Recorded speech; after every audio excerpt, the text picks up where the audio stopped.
You called it in a recent story in the News and Observer that Andrew Carter wrote. You called your relationship with Dean Smith one of the hidden things in the history of our league. Right. I'm wondering if you could expound on this camaraderie and also expound on your relationship with Dean.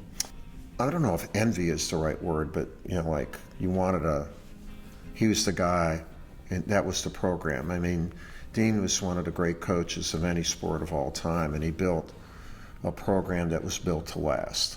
During that time, coaches were not paid what they're paid today. Every coach who was coaching did it because they loved the game. They loved working with those kids, the relationships. So there was and the ACC, we functioned to help the conference and how we scheduled, there was a sense of teamwork while we're being competitive. Jim Valvano, he passed away 30 years ago.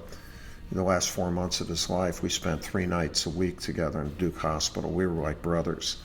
Kremens and I are best friends. Terry Holland just passed, but he and his wife Ann were great friends with me and my wife. It wasn't just the coaches, it was the wives. ACC meetings, you had fun together. You got to know one another. Today's day, it's very territorial.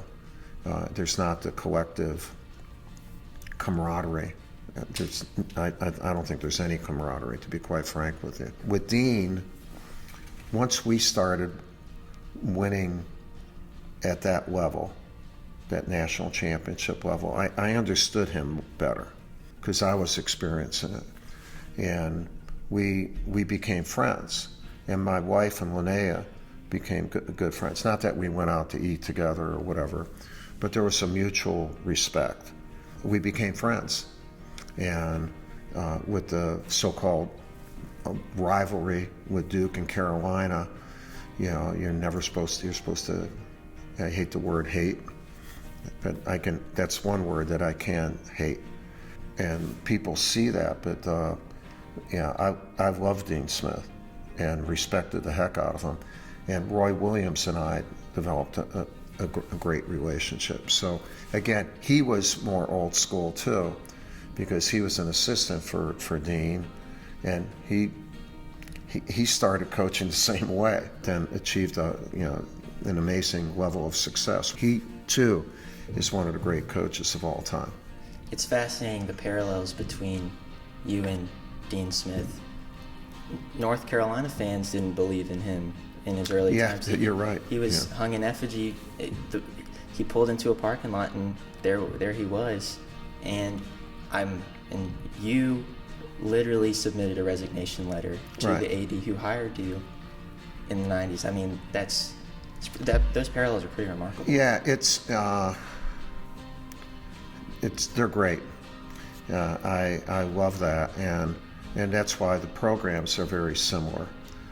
Especially what Dean did, and I think we've been able to do it.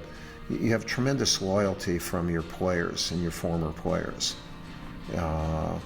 It's a family. You hear that word tossed around a lot. It's not necessarily appropriate for everybody, but it is for our two programs. And he did that, and I admired that. And that's what we tried to do. It's called not having a team, but having a program. If you have a program, you develop a culture. And so I'm not saying our cultures are exactly the same, but we both have really good cultures. And that cultures based on values and organizations that are based on values stand the test of time.